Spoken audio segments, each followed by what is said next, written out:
given that title, I wonder what you might be expecting. Well, we'll see. It'd be interesting just to think about what you think that title is going to be heralding, and to see how what I'm going to do meets that expectation. Okay, first of all, just a bit of background. Obviously, in this country, we've had a whole group of people who've come to be called now the New Atheists. Anthony Flew, who is one of the old atheists, who has recently become a deist, just in the last few years has come to the position where he admits that there must be some kind of intelligence behind the universe. And he says the difference between the old atheists and the new atheists is that his generation of old atheists were civil and polite people who wanted to debate with Christians. And the new atheists says are rude, aggressive, and really don't want to have serious debate. Anyways, that's his judgment. And of course, the new atheist most well known, of course, Richard Dawkins. He officially the professor of public understanding of science, though of course he's just retired, and we now know who his successor is going to be. His successor is a popular mathematician who has said that he's not going to be anything like Dawkins. So that era is over, thankfully, for the time being. But as you all know, he's been really the professor of the public promotion of atheism for many years. And there he is in his Atheists for Jesus t-shirt, photographed on the Galapagos Islands. And of course his famous book of, not science of course, but theology or anti-theology, I suppose you might call it. Anyway, here's some of the media new atheists. Can anyone tell me who they are, starting from the right-hand side? Yes, it's David Attenborough. The one in the middle. One of Dawkins' colleagues at Oxford. Yes, it's Peter Atkins, physics professor there, and even more aggressive atheist than Dawkins, if that's possible. The one on the far side, not so well known, but appears in the papers quite often writing articles. He's British, but he's actually in New York at the moment. So he's not quite so well known, but it's a guy called Nicholas Humphrey, psychology professor. But again, one of the aggressive new atheists. How about these? The top one nearest me? That's Steven Pinker. Writes a lot on language issues. The one next to him at the top? Yes, that's Steve Jones from London University. Again, writes a great deal in the papers and appears on the media. The one at the bottom nearest me? Again, fairly well known. From London again. Now that's Lewis Volpert, biologist. Again, quite aggressive. The one at the bottom is an American philosopher. Yeah, it's Daniel Dennett. Yeah. There are plenty more. I mean, if you take those who've written well-known books, then here's actually a graduate student, Sam Harris. Wrote Letter to a Christian Nation most recently, and then a book called The End of Faith before that. Again, it's interesting. Some of you probably have followed the Michael Rice affair, the education director of the Royal Society, who was effectively sacked because he was a lecture he gave in Liverpool just a month ago was interpreted as him saying that creationists ought to be tolerated. He wasn't saying that, but in the mere suggestion, the mere interpretation was enough for him to lose his job. And I lost what I was going to say there, but yes. One of the fellows of the Royal Society, one of the other prominent atheists in this country, a guy called Harry Kroto, chemistry Nobel Prize winner. He said that all Christian and church schools ought to give Sam Harris's book to read to give them a proper education. And then another one called Christopher Hitchens, again, well-known media person, and his book, God is Not Great, deliberately targeted Muslims, of course, as well as Christians. So plenty of them. Anyway, change the topic. Who's this? It's the comedian, Paul Merton. And I put him up because just very recently, in fact, might still be going for all I know, He's had a series on the television, Paul Merton in India. And fascinatingly, the very first episode here, he went to a temple in India where they worship rats.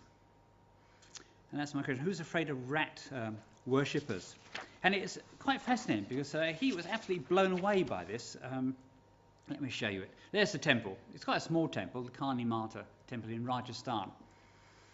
And that's this solid silver door of the temple and shows the particular goddess, and her servants are rats that support this goddess. And in the temple they keep thousands of rats, and there they are being fed on buffalo milk. Quite amazing. And so Paul Merton was just absolutely blown away by this. And the devotees of this goddess in the temple will, take milk from that same dish that the rats are feeding from to drink. And saying how, it's especially invigorating, this milk that the rats have been drinking. And they offered it to Paul Merton. And he wisely, I think, declined. Probably saved himself from having a sick tummy for many weeks. But he obviously didn't know how to respond to this. Clearly, here was a religious faith. There was nothing hidden or secret about it. This was some kind of religion in action. But obviously, they're not, relatively speaking, many believers in this particular religion. And it's clearly no threat, to anyone in the Western world. These people are not going to go out and plant bombs or anything like that. And so how should he respond to this? And on the programme he says, well, everyone's entitled to their religion. It's obviously true for them. That was his response. And clearly, that's an easy get out. It saves you from any further engagement, that kind of postmodernist response. You don't have to engage with religion. You don't have to, you can just leave it like that. But of course, not all religions are like that. You can't do that. What I want to talk about tonight... Oh, I'm going the wrong way. That's it. Yeah, we can go on. What I want to talk about tonight is another religion which I think is much more dangerous than that one, because it has followers throughout the world who are very committed and are some of the most intolerant and aggressive proponents of religion to be found. And the one I want to talk about tonight is actually held by this person in particular. Does anyone know who this is?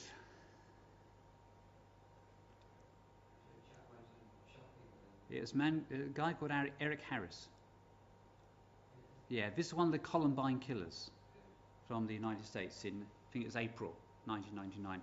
Who went into a college with his friend and killed, I think it was 12 students. We'll come back to it later. And afterwards, of course, when people started to look at his diary and he kept a diary and he kept notebooks to see just what motivate this fellow, this is what they found that he wrote just days before the slaughter. Only science and math are real. Just because your mummy and daddy tell you blood and violence is bad, you think it's a effing law of nature. Wrong. Only science and math are true. Everything else, and I mean everything else, is man-made. He believed that and took it to its logical conclusion. But who is to say he shouldn't do anything? And that's why I want to put a sort of big exclamation mark, because what I want to suggest to you tonight is that there is no neutrality in our world. And that includes there is no neutral science. That even science, that supposedly objective neutral science, is always embedded in some kind of worldview, some kind of faith. And that worldview, that faith, is always the expression of some kind of philosophical view of reality. And the dominant philosophy today is actually the one that Eric Harris was living out there. It's the one which we often call materialism. Well, actually, because there are It's one of the things we can't go into tonight. There are, of course, actually different varieties of materialism, but I'm talking about secular atheistic materialism. And that's where I just need to digress for a moment. Just ask that question, what is atheism? Because you've got Dawkins, Hitchens, and all the others that we just glanced at before, all saying that they are atheists. Because atheism, in fact, is rather like being a vegetarian. That is, all it actually tells you is what they don't believe. To be a vegetarian tells you that people don't eat meat. But that still leaves open quite a range of different kinds of diet that they might have. So you always have to ask the question, well, what kind of vegetarian are you? Can we give you eggs? Can we give you milk? Can we, whatever? And you have to find out what kind of vegetarian the person actually is. Look, atheism is rather like that. Someone claims they're an atheist, all that tells you is they don't believe in a God. But then the question you have to ask, that's a negative. What do they believe? What is their actual commitment? And that's, where all those atheists we're talking about shouldn't really be called atheists, because that doesn't tell you anything. What they all are, of course, is materialists. And what that means, just to spell it out, that they believe that physical nature is all there is. But there's nothing else beyond that. But there's no immaterial realm beyond physical detection. In other words, no spirit, soul, angels, God, or anything else like that. And also that there is no intelligence, design, or purpose behind or work in the universe. Those are all things that have evolved and come into being perhaps only with humankind. Perhaps nowhere else, no other source. That's our materialist. Oops, what's happened here?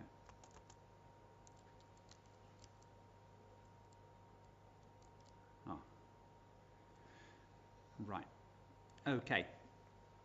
Now this materialism claims the objectivity of modern science. That's one of the problems with it. That although it is actually, as we shall see, very definitely a kind of religious commitment, yet of course it doesn't present itself like that. It presents itself with all the objectivity of modern science. And it projects an image of neutrality and often of sweet liberalism, of tolerance. But by hiding its religious commitment, what I want to suggest, it becomes very persuasive and very seductive, and also, therefore, very dangerous. So the questions I'm going to be looking at tonight as we carry on through is there actually nothing credulous about secular materialism? And is it in fact dangerous? So that's the questions. Because secular materialism usually avoids completely being interrogated. And one of the things I'm sure of many of you as me that has been so infuriating by these endless series that Richard Dawkins does on the television, whether it's religion, the root of all evil, or some of the others that he's done, is that every other position is subject to criticism, but at no point in any of the programs does he allow anyone to raise critical questions about secular materialism itself, about his atheistic position. Even though, as we know in some of his programs, he did actually engage with people who could give him a run for his money. For example, the question was often asked, why in those programs called the root of all religion, the root of all evil, did he only engage with cranks and extreme figures representing the religions? Why didn't he engage with, someone like Alistair McGrath from Oxford, or Keith Ward from Oxford? Really competent Christian scholars who could have really given him a run for his money. And you know what the answer is? He did. But all that was left on the cutting room floor. It was never included in the broadcast. So that's what we're up against. So tonight I want to take the opportunity to ask some of those critical questions that are usually evaded. But first of all, just to say, you don't have to look very hard to find the way in which that materialism is a faith at work. Just take a few examples. Who's this?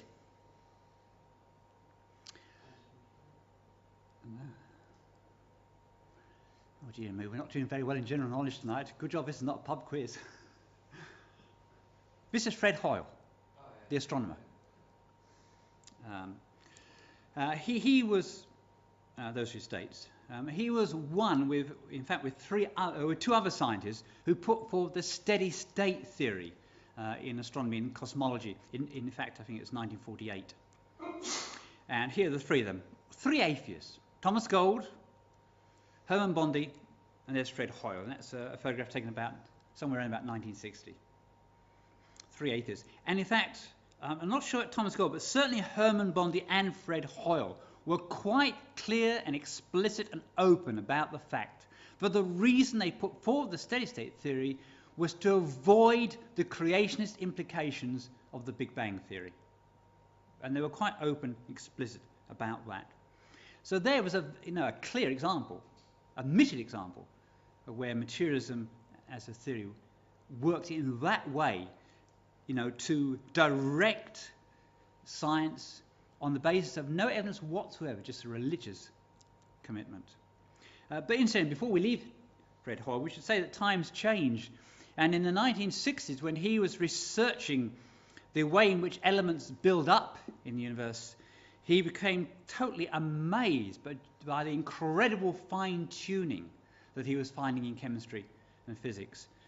And so, though if he never became a theist or Christian, he'd still nevertheless changed his mind to the position that there must be an intelligence at work. Everything is too finely tuned.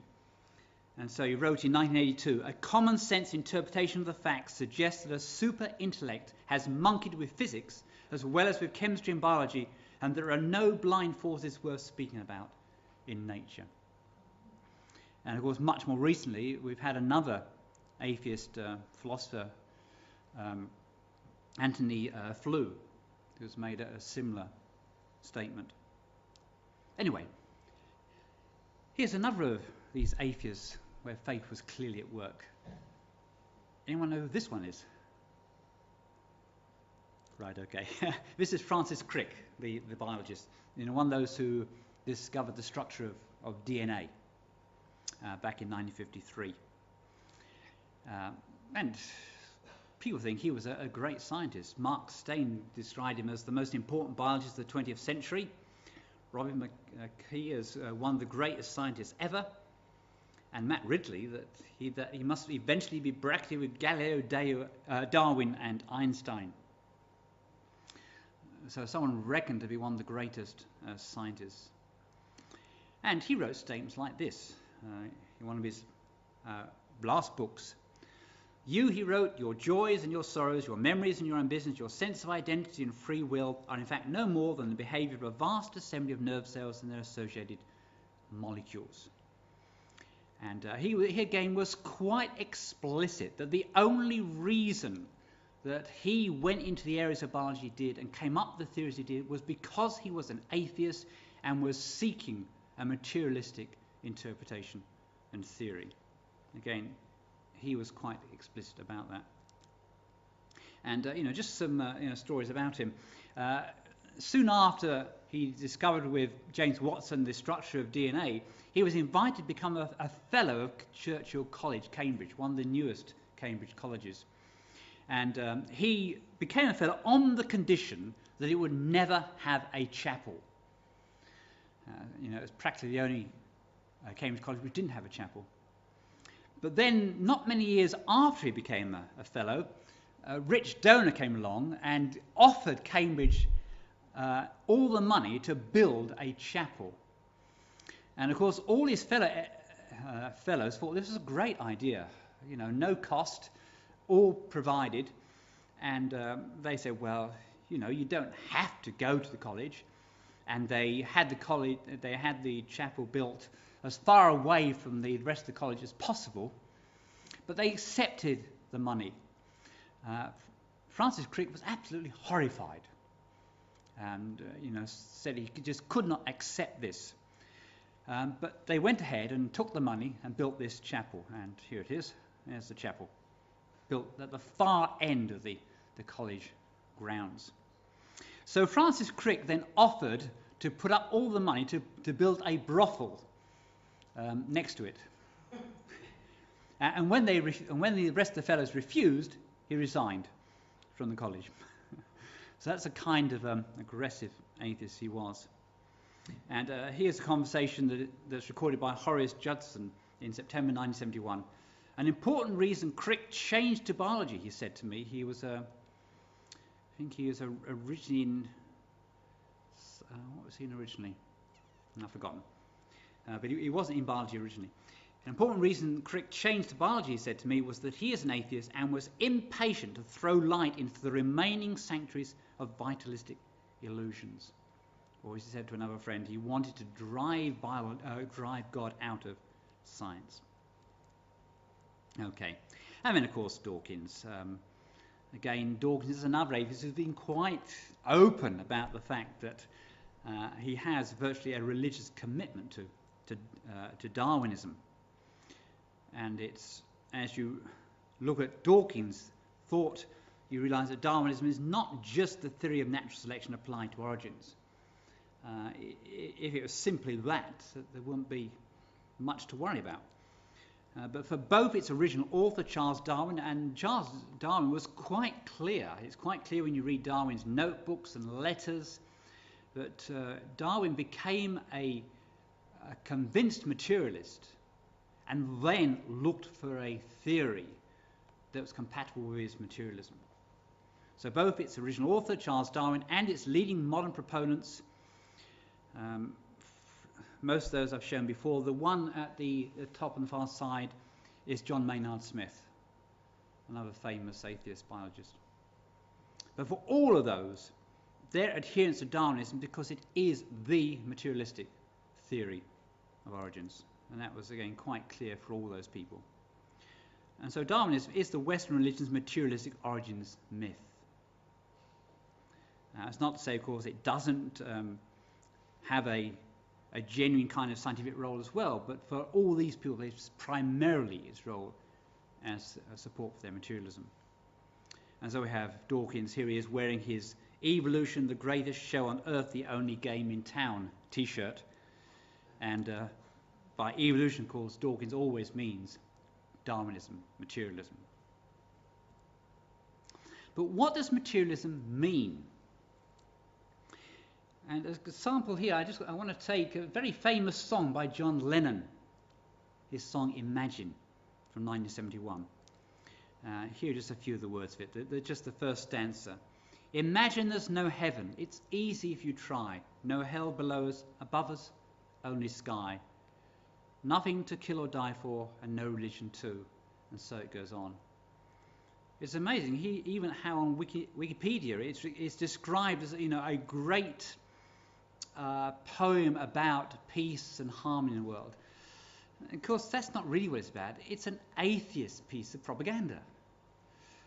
But it's a very nice way of understanding just what materialism means. It means that above us there is only sky. There are just particles moving about, no right or wrong, just whatever happens. That's what materialism means. There is nothing else there. And that brings two crucial points to remember, that most people, whether Christians or unbelievers, just don't seem to get it. That Christians generally appear to be unaware of the extent to which materialistic assumptions now shape people and our society. It really is the religion, the underlying religion of people today. And again, I'm not talking about what people might say, even in many cases what they might think, but what is actually revealed by the way they live. The way they live as if there is no God, as if there is only sky. That's what we're talking about. It's what is actually manifested in the way people live. But then, and this is the thing I want to concentrate on really this evening, many atheists find it very difficult to accept, to believe what it would really mean to live in a godless world. In other words, if materialism really is true, what does that mean? And what I want to show tonight is actually most of these new atheists don't have the courage of their convictions. They constantly draw on Christian assumptions which they have no right to. And without those Christian assumptions, their whole worldview wouldn't work. So let's look at it. So it asks the question again, what does materialism mean? But this time in a different way. And here are 4 features of the new atheist materialism. A very reductionist view of people, of human beings. No plausible anchor for truth and morality. No justification for them. An irrational faith in science, what's often called scientism by the philosophers, and an aggressive intolerance of religion. Now, I'm only going to look at the first 2 tonight because there simply isn't time to go through them all. So it's these 2 I want to look at. Reductionist view of people and no plausible anchor for truth and morality. And we'll start with that reductionist view of people. So here's Dawkins, of course. We are survival machines, he writes, robot vehicles, blindly programmed to preserve the selfish molecules known as genes. Right? Fine. That's as clear a materialist statement as you could wish for. Or again, the universe we observe has precisely the properties we should expect if it is, at bottom, no design, no purpose, no evil, no good, nothing but blind, pitiless indifference. DNA neither knows nor cares. DNA just is, and we dance to its music. Yeah, no problem. That's a perfectly consistent statement of his materialist position. Fine. Above us, there's only sky. You know, he's spelt out in a bit more detail and a bit more interestingly, but that's essentially what he said. Above us, there's only sky. And, you know, go back to that same from Francis Crick. You, your joys and your sorrows, your memories, your ambitions, your sense of identity, your free will are in fact no more than the behaviour of a vast assembly of nerve cells and associated molecules, and that's all they are. Perfectly straightforward materialist statement. Or Steven Pinker. Neuroscience has shown us that our intelligence and emotions consist of the intricate patterns of activity in the trillions of connections in our brain, and that's all they are. Following Pinker's statement, this is a letter that appeared in Time. I'm not sure I'll ever have the same degree of self-respect now that I know I'm just an illusion created by 100 billion jabbering neurons. Okay, but, you know, it's a fair comment. Given that materialist position, that's the truth of the matter. Some scientists go even further. This is Dr. Eric Pianka. He was the 2006 Distinguished Texas Scientist. You know, every year the state of Texas recognizes one of its scientists as the Distinguished Scientist of the Year. And at his acceptance speech, he made this statement: we're no better than bacteria. Again, if materialism is true, then it's difficult to argue that we are. What right have we to life more than bacteria or anything else? If you sort of spell out his argument in more detail, it goes something like this. All organisms begin as cells. Cells are only complex chemistry. All chemical complexes are equal, ontologically anyway. So why should any particular chemical complex, human, be given any particular status greater than that of another chemical complex, cat or bacteria? And of course we know that biochemically, physiologically, you find even the so-called simplest organisms are pretty much on the same level of complexity as the highest. Incidentally, I'm not obviously going to look at any of these tonight, but just be aware that those are the kind of worldview assumptions that are at work in debates on genetic modification, cloning, stem cells, animal-human hybrids, and so on. It's no good getting into any of those debates unless you dig out the worldviews of the people who are arguing and presenting. Because they come from a materialist position. They're also going to be coming from a very different position than, say, a Christian. And if you don't deal with those worldview issues, the debate will go nowhere. But go back to Eric Pianka. What was he getting at by saying we're no better than bacteria? Well, he was arguing that there were far too many people, that we were having a terrible damaging effect on all other species. But again, one has to immediately ask the question, why should that be a problem? on the materialist assumption, materialists will say that perhaps 99.999% of all organisms that have ever been have gone extinct. So why should that be a problem? But anyway, leave that aside for the moment. He believes that the human population needs to be reduced by at least 90%. War and famine are far too slow, he reckons. An Ebola plague, that's the flesh-dissolving virus infection, would probably be ideal. Now, I should say straight away, he was not for one moment suggesting that anyone should go out and do any such thing. So let's be quite clear on that. No one's accusing him of that. But nevertheless, that was his argument. And so we do have scientists like him, and he's far from being the only one, who would argue that humans do not differ in any essential way from apes, snakes, fish, or bacteria. To suggest otherwise is speciesism. You've probably heard that term.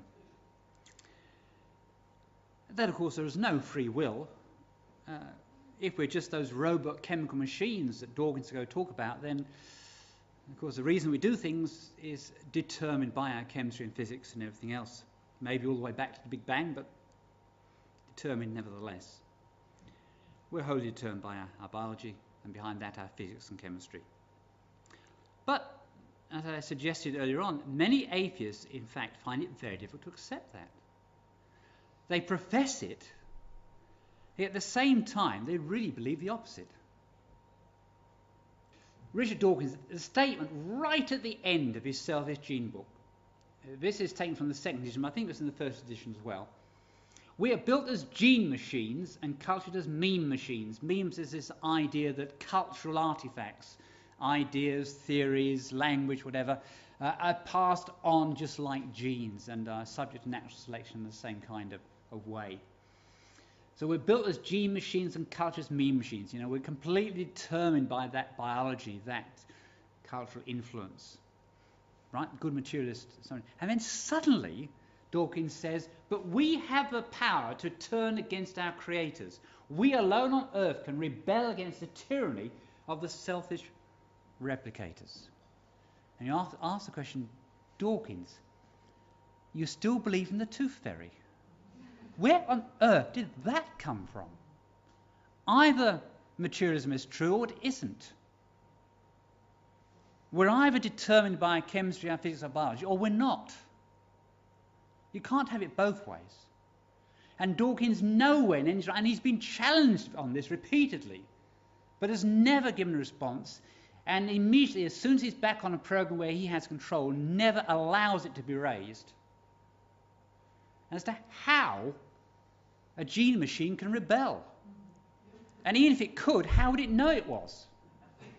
And if you want to actually read a secularist who really takes Dawkins to task for this, then read John Gray. He's a professor at London School of Economics. He's not a Christian, not a theist. He's a secularist of some sort. And yet he's quite open about exposing just what the weakness is of materialism. And his book, Straw Dogs, strange title, Thoughts on Humans and Other Animals, but it's a wonderful expose of secularism and materialism. But it's quite open, and it's frustrating, because you get right to the end of the book and you wonder, well, how's he going to get out of this? And he doesn't. The book just finishes. Okay, no plausible anchor for truth and morality. Again, that quote from Dawkins, I won't read it again, it's the one we put up before. We dance to the tune of DNA. Above us, only sky. And of course, there have been various atheists down through history who have been aware that there's a real problem here. Here's Darwin himself. In 1881, just shortly before he died, with me, he wrote in a letter, I think it's to William Graham, with me the horrid doubt always arises whether the convictions of man's mind, which has been developed from the mind of the lower animals, are of any value or at all trustworthy. Would anyone trust in the convictions of a monkey's mind, if there are any convictions in such a mind? Which is the true view of the world? The way humans see it, or apes see it, or pigeons see it, or tortoises see it, or a dinosaur might have seen it? And how are materialistic assumptions can you possibly know? J.B.S. Haldane, another free-thinking atheist, Expand it like this. If my mental processes are determined wholly by the motions of atoms in my brain, I have no reason to suppose that my beliefs are true. They may be sound chemically, but that does not make them sound logically. There's no connection between logic and chemistry. And hence, I have no reason for supposing my brain to be composed of atoms. Now, here's where I want to just pause to ask that question. What are our children learning in school? I mean, in education, we often talk about what we call the hidden curriculum. The explicit curriculum is what's actually written in the syllabus or in the textbooks.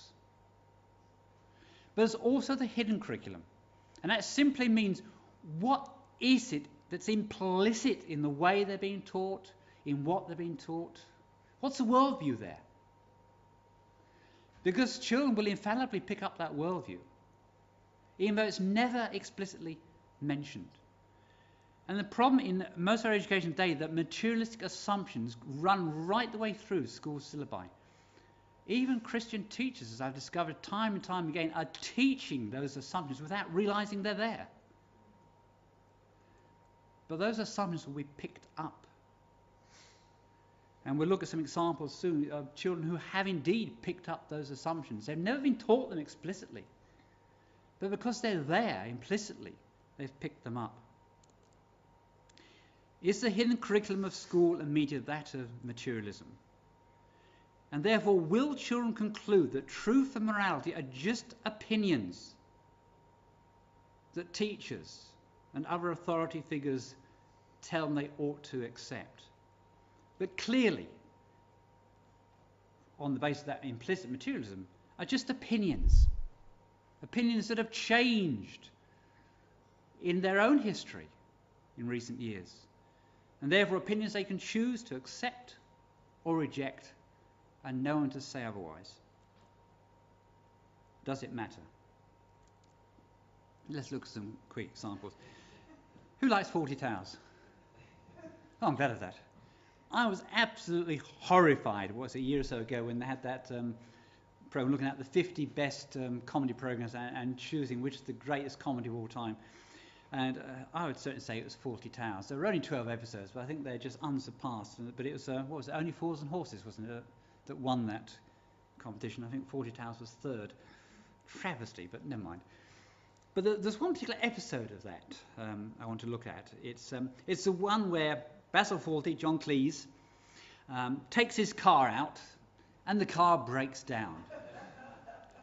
And you remember that episode? I mean, there it is. The car breaks down, and you remember how it goes. He, talks sternly to his car and orders it to pull itself together and start. Nothing happens.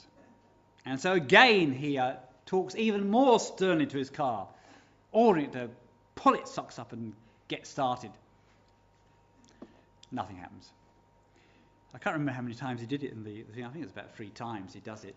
And then he just loses his cool completely, grabs a branch, which happens to be conveniently lying there, and starts thrashing the living daylights out of the car. Humour, British humour at its best. Wonderful stuff. Yet Richard Dawkins wrote an article based on that episode. It was in 2006 where one of the people who published a lot of the atheist books had put forward the idea. He asked what he regards as, I think it was 100 of the top intellectuals in the world, including Dawkins, what would be their most dangerous idea. And this was Dawkins' answer. And this meant to be serious. And Dawkins meant it seriously. Let's all stop beating Basil's car, he wrote. And here's an extended quote from that article. Why do we not react?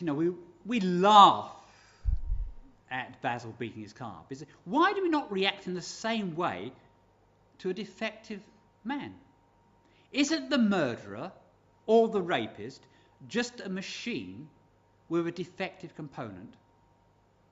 He's been a real materialist here. He's following it through. Or a defective upbringing, or defective education, or defective genes, why is it that we humans find it almost impossible to accept such conclusions? Because that's the point I'm making. These atheists, at the end of the day, do not accept their own materialist assumptions. But Dawkins is actually spelling it out here. Why do we vent such visceral hatred on child murderers or on thuggish vandals when we should simply regard them as faulty units that need fixing or replacing? But that's materialist. That's a materialist position. And Dawkins meant it quite seriously. He's come back to it a few times since.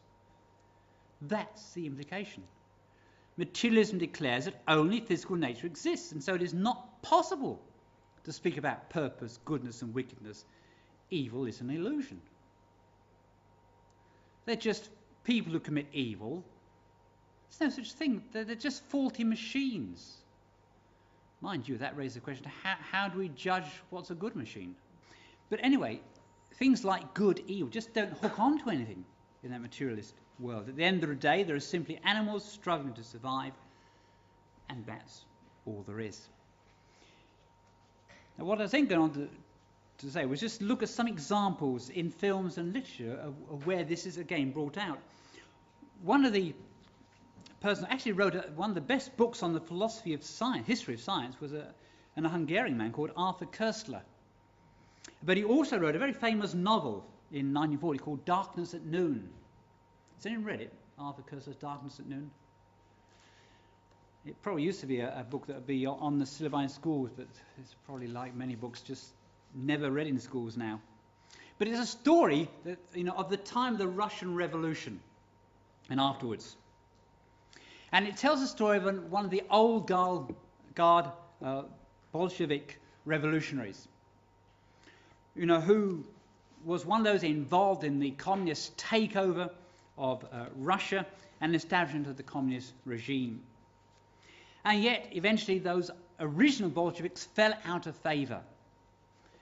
And Rubashov, the main character in the story, as Arthur Koestler tells it, was first of all cast out of the party, then he was arrested, and finally he was tried for treason. And at one point, his interrogator, a man called Ivanov says, every year several million people are killed quite pointlessly by epidemics and other natural catastrophes, and we should shrink from sacrificing a few 100,000 for the most promising experiment in history. Now, I say, Rubashov is horrified at this, but as I say, he can't express his revulsion. He must say, but that's wrong. But he can't. As a materialist, he hasn't got that vocabulary. He wants to say, but that's evil. But he can't. As a materialist, he hasn't got that vocabulary. And so he can't answer. And, as the story unfolds, he is revulsed instinctively by what's going on. What has become of this revolution that he was part of the founding of. And yet he can't express what he feels. Because the vocabulary isn't available to him. If God does not exist, this is what Koestler is spelling out, then everything is permitted, because there's no one to say nay or yea, or to pass any judgments. If materialistic science is true, then of course God does not exist. And if materialistic science is true, then everything is permitted. That's the logic. Take another example. No Country for Old Men. Anyone seen this film? I wouldn't recommend it. It's a very violent, nasty film. But in some sense, it is worth watching. Just to see how it spells out again the logical conclusion of real materialism. It's a story about a drug peddling and about the way in which the proceeds of that are hidden. And the main character of the film, Anton, played by Javier Bardem, if I remember correctly. There he is. That's Anton on the right there in the name of the film, who's a mass murderer and is after the proceeds from drug trafficking, which he eventually tracks down and just kills anyone who gets in his way, including the husband of Carla, who's shown there on the left. And when he killed her husband, who had got in his way and was going to prevent him, get him arrested, he promised her husband before he killed him that he would go and find his wife and kill her too. And we get to the point near the end of the film where he actually tracks down the man's wife. And this is a conversation that then ensues. Carla, you don't have to do this. He's about to shoot her.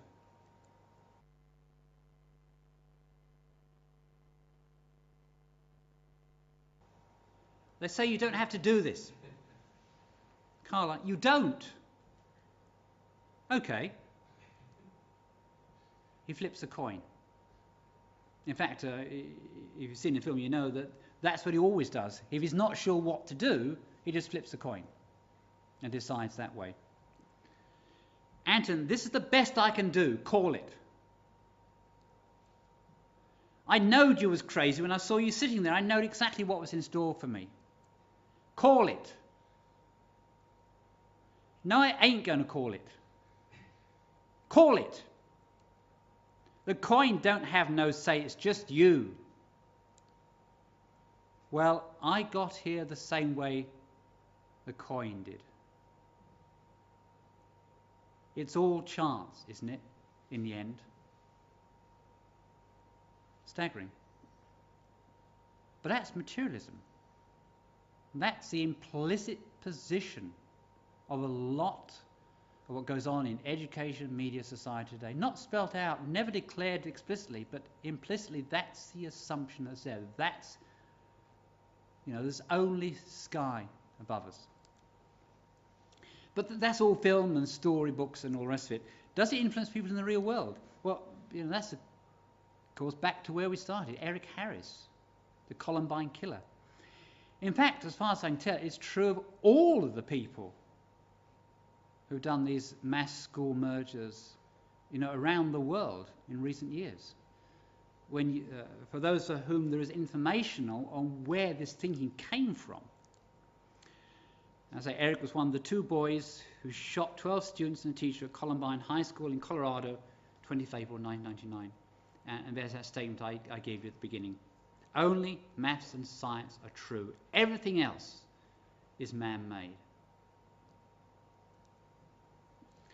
And ask again that question, how did Eric learn that? Where did he get it from? Education and media are never neutral. As you go back in history, you realise that after the Second World War, many of the leaders of Europe were determined that the only way to avoid something like the Nazi catastrophe again was to have a fully secular society. Because what they didn't realise that even secularism is not a neutral, non-religious position. And found, as we've learnt of course since, that it's in fact an even more dangerous position than the supposedly religious ones it replaced. Eric absorbed materialism and concluded that truth and morality were simply people's opinions that he could choose to accept or reject. And he rejected them. Don't let your mum and daddy tell you that violence and blood are wrong. Only science and maths are true. Everything else is opinion. So where does the blame lie? Well, Jeffrey Dahmer,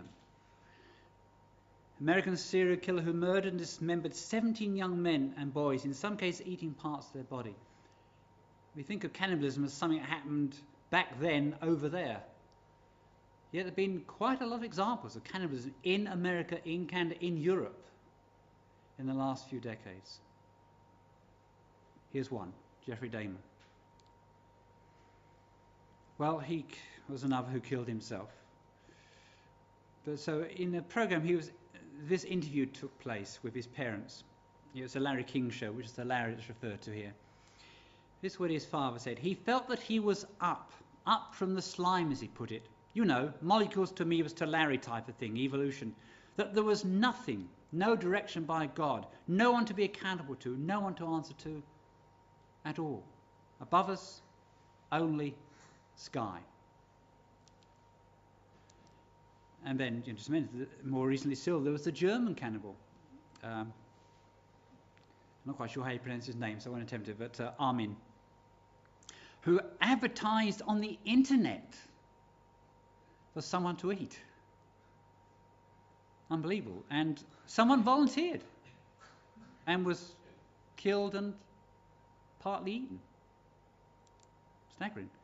It gave the German courts a real headache, because strictly speaking there was no law against consensual cannibalism, and they had to change the law.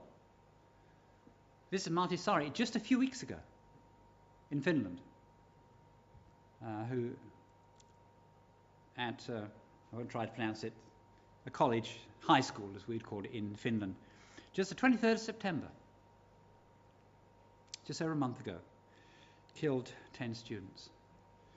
And it was clearly a copycat killing of one which happened less than a year before from this man, Pekka Erik Ovinen, only 18, who at Jokela High School in Finland, 7th November last year, killed 8 students on a rampage. And Martti Saari this year was clearly copying it almost to a T.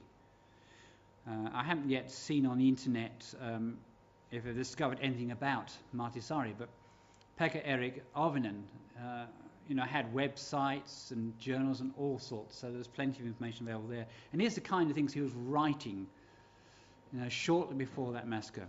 I, as a natural selector, will eliminate all who I see as unfit, disgraces of human race, failures of natural selection. Humanity is overrated. It's time to put natural selection and survival of the fittest back on tracks. I am the Lord, judge and executioner. There is no higher authority than me.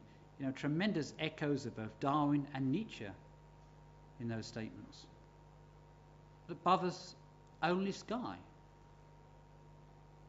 Thankfully, the vast majority of people, absorb that materialistic view, don't go out and do anything. Obviously, there are other factors involved. In fact, the clear one seems to be that all of these people, it seems, were on particular kinds of prescription drugs which are known to have psychotic effects in some individuals. So that might possibly be what, was the final thing that drove these students to that particular working out those materialist conclusions. But materialist conclusions were a vital part in that jigsaw. So is there nothing credulous about secular materialism? You might wonder how that goes back to that question asked at the beginning, because my title actually was, of course, is atheism compatible with science? And really all I've been looking at is the fact that science is something that is carried out by free, rational people. People who are free to follow the logic of an argument to a conclusion. No one has ever yet been able to demonstrate how a chemical machine can possibly do that. So I suggest no, science is not compatible with atheism, because science requires scientists. Scientists are individuals with free will, able to follow moral principles, able to communicate, etc. And that materialistic framework just has no place for that kind of individual.